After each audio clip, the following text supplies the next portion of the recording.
আসসালামু আলাইকুম রহমতুল্লাহ। দেশে মৌলবাদের উত্থান হচ্ছে।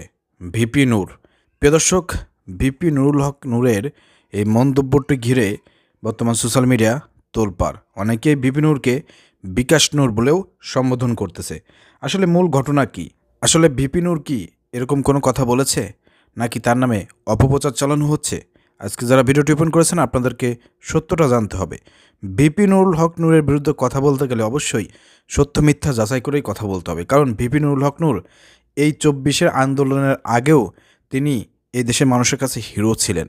মাঝে তিনি জিরো হয়ে গিয়েছিলেন অন্য একটা সংস্থার সাথে তার সম্পর্ক থাকার বিষয়ে বিভিন্ন রকমের নিউজ আসার পরে মোটামুটিভাবে অনেক কিছুই আপনারা দেখেছেন, আলোচনা সমালোচনা হয়েছে। তারপর ভিপি নুরুল হক নূরের একটা গ্রহণযোগ্যতা, তার প্রতি মানুষের একটা ভালোবাসা, আবেগ ছিল। ১৮ সালের কোঠা সংস্কার আন্দোলনের নেতৃত্ব দেওয়া থেকে শুরু করে এই পর্যন্ত ভিপি নুরুল হক নূর কিন্তু মানুষের কাছে খুবই জনপ্রিয় এবং মানুষ তাকে ভালোবাসে। কিন্তু এই ২৪-এর আগস্টের আগ পর্যন্ত ভিপি নুরুল হক নূর যেভাবে তাদের যে একটা সম্মান ছিল, বাংলাদেশের মাটিতে ছাত্রনেতা হিসেবে তাদের যেরকম মর্যাদা ছিল, গুরুত্ব ছিল, সেটা কিন্তু এই জুলাই আগস্টের বিপ্লবে, এই ছাত্র জনতা বিপ্লবের পরে কিন্তু সেটা কমে এসেছে। কারণ তাদের ওই যে জায়গাটা দখল করেছে বর্তমান সমন্বয়করা, যারা এই ২৪ সালে আপনার ফ্যাসিবাদকে উৎখাত করেছে। কিন্তু ভিপি নুরুল হক নূরের কিন্তু এখানে অবদান কম না। তারপরেও যেহেতু আপনার বিপ্লবীরা যখন বাড়তে থাকে তখন কিন্তু পিছনের বিপ্লবীদের কদর কিন্তু কমে যায়। ঠিক তেমনটিই ঘটেছে প্রিয় দর্শক। এবার জুলাই আগস্টের বিপ্লবের মূল যারা নায়ক ছিলেন, যারা বর্তমান জনপ্রিয় সমন্বয়করা, তারা কিন্তু একটা ভালো অবস্থানে আছে।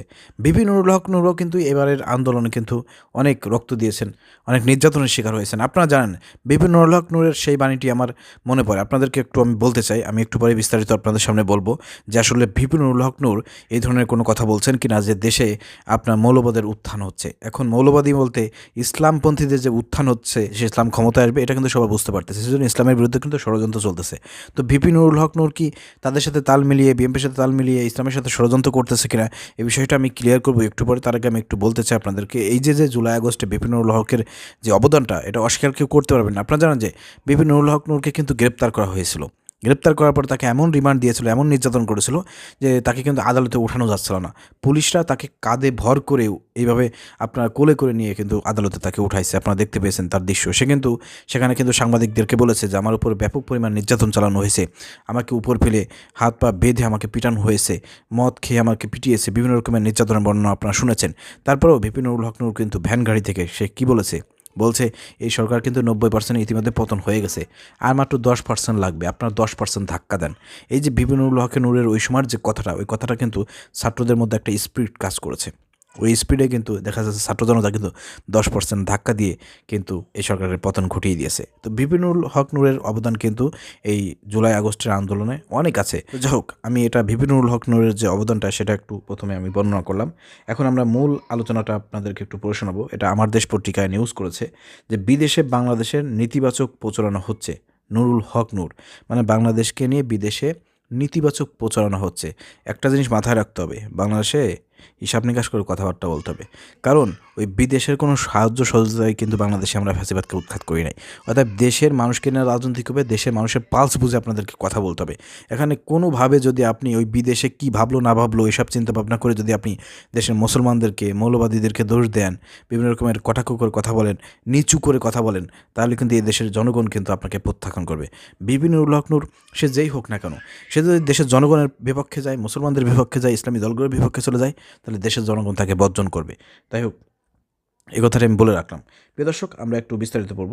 বিদেশে নেতিবাচকভাবে তুলে ধরা হচ্ছে যে দেশে মৌলবাদের উত্থান হচ্ছে বলে মন্তব্য করেছেন গণ অধিকার পরিষদের সভাপতি নুরুল হক নূর। নুরুল হক নূর বলেন, চলচ্চিত্রের নায়িকা মেহজাবিন চট্টগ্রামে শোরুম উদ্বোধন করতে গিয়েছেন, সেখানে তৌহিদি জনতার ব্যানারে নাকি তা করতে দেয়নি। ওকে, পরিমাণেও নাকি কোথায় শোরুম উদ্বোধন করতে গিয়েছেন, সেখানেও নাকি বাধা দেওয়া হয়েছে। দুটো ছোট ঘটনা হলেও এর প্রভাব বেশি, অবশ্যই প্রভাব বেশি। দেশের মধ্যে কোনো রকমের অশ্লীল, কোনো রকমের কোনো গান বাজনা, কোনো রকমের কোনো অশ্লীলতা বাংলাদেশে চলতে দেবে না। দেশের মুসলমান জনতা বেঁচে থাকতে এটা করতে দেবে না ইনশাল্লাহ। প্রিয় দর্শক, আপনারা যাই মনে করেন না কেন, নুরুল হক নূর যাই মনে করেন না কেন, এদেশে আর অশ্লীলতা, এই বেহায়াপনা ওপেনে প্রকাশ্যে এগুলো চলতে দেওয়া হবে না ইনশাল্লাহ। বিদেশের নেতিবাচকভাবে তুলে ধরা হচ্ছে যে এখানে মৌলবাদের উত্থান হচ্ছে, ইসলামপন্থীরা ক্ষমতায় আসবে, তৌহিদি জনতার ব্যানারে কে কখন দাঁড়ায় কিছু বলা যায় না। হ্যাঁ, নুরুল হক নূর যেটা আশঙ্কা করেছেন সেটাই সঠিক। গোয়েন্দারাও তৌহিদি জনতার নামে কাউকে মাঠে নামাতে পারে, কারণ এই ধরনের পরিস্থিতিতে ষড়যন্ত্র চলবে। যত দ্রুত সম্ভব নির্বাচিত সরকারের হাতে ক্ষমতা তুলে দেওয়া যায় ততই ভালো হবে। ওয়েট করেন নুরুল হক নূর, ওয়েট করেন।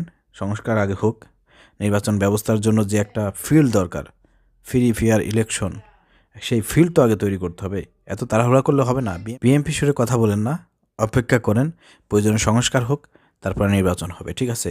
তো প্রিয় দর্শক, আমি একটু আপনাদেরকে ভাঙাই দিই। এখানে আসলে ভিপি নুরুল হক নূর যেটা বোঝাতে চেয়েছেন, এবং সে যেভাবে ইঙ্গিত দিয়ে যাই বোঝান না কেন, আপনি ওই নায়িকাদেরকে বাধা প্রদান করেছে, এই প্রদান করেছে, প্রদান করেছে, আপনি প্রকাশ্যে ব্যয়াপনা করে বেড়াবেন, অশ্লীলতা ছড়াই বেড়াবেন না, নাচ গান করে বেড়াবেন, এগুলো তো দেশের 96% মুসলমানরা এগুলো ভালো চোখে দেখে না। অতএব আগামীতে এই দেশটা হবে ইসলামের বাংলাদেশ, ইসলামের বাংলাদেশ। মানুষ ইসলামী দলগুলো যদি ঐক্যবদ্ধ হতে পারে, আগামীতে এই বাংলাদেশ আপনাদের জন্য উর্বর হয়ে রয়েছে। এই বাংলাদেশে আলেমুল আমাদের যে ত্যাগ, ইসলামী দলগুলোর যে ত্যাগ, আপনি যদি ঐক্যবদ্ধ হতে না পারেন, তাহলে কিন্তু আপনাদের বিপদ কিন্তু সামনে আছে, ভয়ঙ্কর বিপদ অপেক্ষা করতেছে। অতএব ঐক্যবদ্ধ হন, দেখবেন যে যেখানে ইসলাম বিরোধী লোকজন আছে তারা জেগে উঠবে, আপনাদের বিরুদ্ধে কথা বলবে। সত্য মিথ্যার একটা পার্থক্য সৃষ্টি হয়ে যাবে, যে কারা হকের পথে আছে, কোরআনের পক্ষে আছে, কারা ইসলামের পক্ষে আছে, কারা মাথায় টুপি দিয়ে আপনার দাড়ি রেখে, কারা বেশভূষা ধারণ করে মুনাফিকি করতেছে, এগুলো কিন্তু সবার সামনে স্পষ্ট হয়ে যাবে, ঠিক আছে? কারা মুনাফিক মার্কা মুসলমান, কারা ভণ্ডামি মার্কা মুসলমান, এগুলো কিন্তু জাতির সামনে স্পষ্ট হবে। অতএব এখানে ইসলামের পক্ষে যারা আছেন, ইসলাম যারা কায়েম হোক এটা যারা চান, ইসলাম ক্ষমতায় আসুক এটা যারা চান, আপনারা সবাই ঐক্যবদ্ধ হন। এখানে ভিপি নুরুল হক নূর, বিএনপি, অন্যান্যরা কী মনে করলো, দেশের বাইরে কে কী মনে করলো যে দেশে ইসলামের উত্থান হচ্ছে না, মৌলবাদের উত্থান হচ্ছে, কি হচ্ছে না হচ্ছে, এগুলো কে কী মনে করলো, এগুলো দেখার টাইম নাই। বাংলাদেশ চলবে বাংলাদেশের গতিতে। বাংলাদেশের এই জনগণ, বাংলাদেশের মুসলমানরা, ইসলামী দলগুলো, এদেশের মুসলমানরা সিদ্ধান্ত নেবে যে আগামীতে কারা ক্ষমতায় আসবে, কি কারা ক্ষমতায় আসবে না, কোথায় কী মনে করলো, কী করলো না করলো, কী কোন নেতিবাচক কী করলো না করলো, এগুলো দেখার টাইম নাই। বিদেশটা কী ভাবলো, কোনো কিছু করার টাইম নাই। কারণ এদেশের মানুষ ওই বিদেশের সাহায্য সহযোগিতায় চলতেছে না। এদেশের মানুষ এই ফ্যাসিবাদকে উৎখাত করেছে এদেশের মানুষের ধারা, জনগণ ধারা, ছাত্র জনতার মাধ্যমে। অর্থাৎ আগামীতে সিদ্ধান্ত নেবে ছাত্র জনতা এবং দেশের মুসলমানরা সিদ্ধান্ত নেবে যে আগামীতে দেশ ইসলামের দেশ হবে, মৌলবাদের দেশ হবে, নাকি ওইসব ভণ্ড চিত্রনায়িকাদের, বিএনপির এই সেকুলারদের দেশ হবে, ইসলাম বিরোধীদের দেশ হবে, সেটা দেশের জনগণ সিদ্ধান্ত নেবে। অর্থাৎ এই ধরনের মন্তব্য করলে ভিপি নূর কিন্তু সমালোচিত হবে, কারণ তার বক্তব্য কিন্তু অনেকে নেগেটিভভাবে নেবে। অর্থাৎ ভিপি নুরুল হক নূরের বক্তব্য দেওয়ার আগে সাবধানতা অবলম্বন করতে হবে, কারণ তাদের আগে যে গ্রহণযোগ্যতা ছিল, এই 24-এর আন্দোলনের পরে কিন্তু সেই গ্রহণযোগ্যতা তাদের নাই। দেশে কিন্তু তাদের গণ অধিকার পরিষদের তেমন কোনো ভূমিকা নেই। এখন কিন্তু সমন্বয়করা এবং জামাত ইসলামী এবং ইসলামী দলগুলোর প্রভাব কিন্তু বেশি। অর্থাৎ ভেবেচিন্তে কথা বলবেন, ঠিক আছে? এমন কোনো কথা বলবেন না যার কারণে দেখা যাচ্ছে আপনি সমালোচিত হন। কারণ আপনি অনেক ত্যাগ স্বীকার করেছেন, অনেক সংগ্রাম করেছেন। আপনি একজন দেশের ভালো একজন মানুষ, ভালো সমালোচক, ভালো কথা বলেন, ঠিক আছে, কিন্তু ইসলামের বাইরে গিয়ে যায়েন না, সেগুলোদের সাথে যায়েন না। পারলে ইসলামী দলগুলোর সাথে ঐক্যবদ্ধ হন, কাজ করেন, ইসলাম প্রতিষ্ঠার জন্য কাজ করেন। আপনাকে কয়েকদিন আগে একসাথে প্রশ্ন করা হয়েছিল যে আপনার কাদেরকে আদর্শ মানেন।